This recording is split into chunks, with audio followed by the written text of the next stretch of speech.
Hello and welcome. This is Michael Townsend, and we're here today to talk about Marvel Tokon Fighting Souls, the new Arc System Works 4v4 fighting game coming out on August the 6th.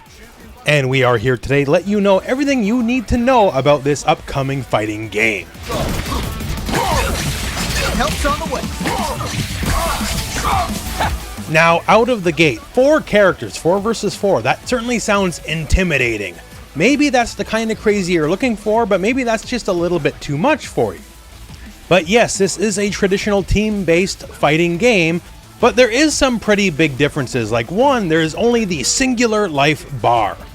The entire team shares it, so for your point character, if you're not so inclined to switch and use all 4 of the characters, you frankly don't have to.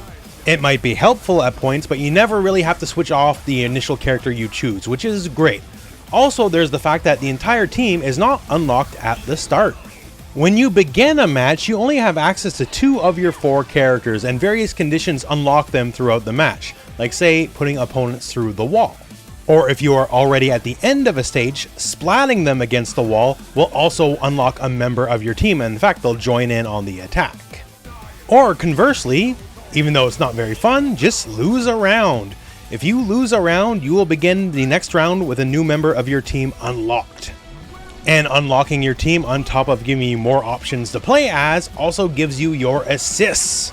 And assists are fantastic for both controlling space and also helping your combos.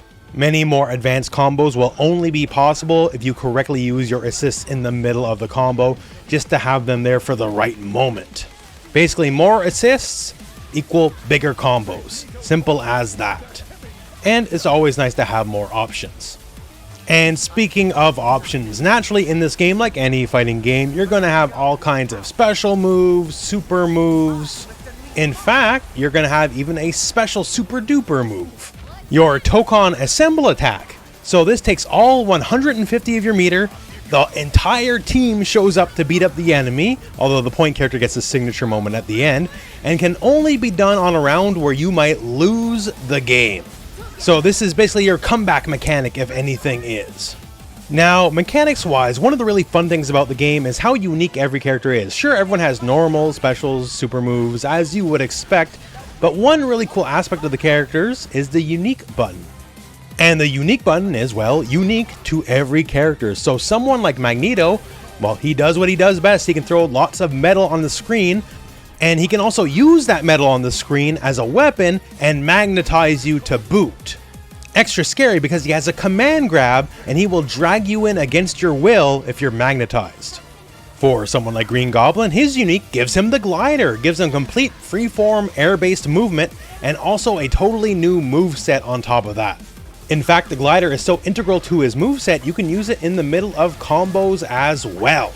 The unique move is just what makes the character work. For someone like Storm, her unique is the weather itself, and she can control how the screen moves with the winds. It affects her movements, and it affects her moves. Like her tornadoes, she can send them out as projectiles if she uses her unique wind to push it out.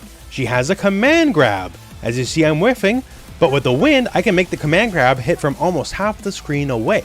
The trajectory of everything Storm does can be affected by the wind, making it very, very powerful. The unique button does different things for different characters, like lets Wolverine make use of his adamantium skeleton with super armor and giving him buffs after the fact. Everyone in this game plays very differently from everyone else, and it's thanks in part to the unique button. But besides the unique, there's also a good set of universal rules where everyone can kind of do some of the same things. That means no characters are left out when it comes to options on defense, which I think people will enjoy. So if you hit light and assist at the same time, it actually triggers a bunch of universal mechanics, one of which you just saw right here. And all of these universal mechanics will take 1 bar of your green team gauge, by the way. So say you struggle against projectiles, many people do. If you hit light and assist at the same time, it will actually put you in a state where you have armor while charging forward, so you can just go through a projectile and hit the enemy on the other end. And the more team members you have unlocked, the more effective this attack gets. If done in the air, this becomes a projectile invincible super dash with much the same effect. So if you're worried about projectile spam, every character has these options available to them. It's not character specific. Also, the grounded version is an overhead as well if you just want to help mix up the opponent.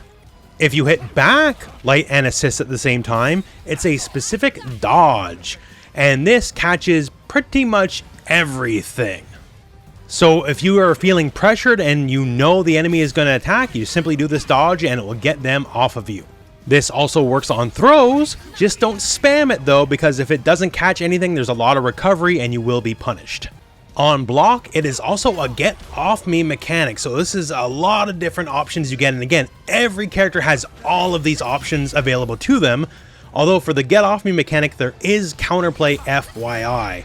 So if you know it's coming, simply hit light and assist as well, and if you do it with perfect timing, you will actually lock out their assists and their green gauge entirely. They'll be disassembled.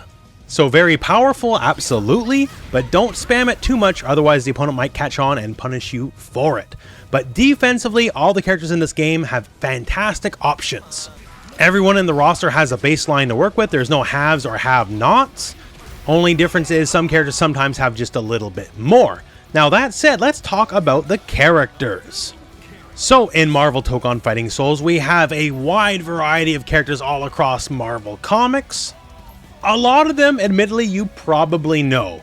Either they're famous from the comics themselves, like the various X-Men, or they're the Avengers, and you might have heard of them. But sometimes we get a little bit weird with it, like characters like Danger. So Danger is getting more well-known thanks to her inclusion in this game, but beforehand she's a relative unknown. Who is Danger? She is the living embodiment of the X-Men's Danger Room. And her storyline in Marvel Tokon might be a little bit sanitized, as Professor X was not very charitable to her in her original run. So yeah, we have a lot of the big names, but also people like Penny Parker. We have the Ghost Rider, and specifically Robbie Reyes Ghost Rider, not Danny Ketch, not Johnny Blaze. And we got our boy Blade, and I'm sure lots of people are going to be very happy Blade's finally playable in a fighting game. And why is everyone fighting each other to begin with anyways? Well, that has to do with another relatively obscure character named the Champion. And the Champion exists basically to look for a good fight, and a good fight is what he's going to get out of our favorite Marvel heroes and villains. He gives a planet the right to defend themselves in honorable combat, and if you beat him, well, you beat him. Congratulations. And if you didn't, well, your planet's not going to be around that much longer. There's only one prize for losers, and that's annihilation of the planet. So basically, you're really incentivized to win. And now it's Earth's turn at bat, so they have to form their teams and see how well they can perform against the Champion himself. Also, it gives us explanation for our 4-on-4 format, because at some point the Champion ran into the Fantastic Four, and they just assumed that Earthlings fight in groups of 4. Unfortunately, as of this time though, the Fantastic Four are not playable despite explicitly being mentioned in the story, but maybe one day further down the road. And that is your primer on Marvel Tokon Fighting Souls, again coming out on August the 6th. If you're looking for a new fighting game to play, this is probably going to be one of the best bets in town, as it's made by a very proven team in Arc System Works, the team that brought you Guilty Gear Strive and Dragon Ball FighterZ, and they have promised many, many years of support for the game, so if your current favorite character is not in the game at the moment, they might be showing up down the line. This has been your primer for Marvel Tokon Fighting Souls, so thank you for watching, and for everything else in the world of video games, keep it here on IGN.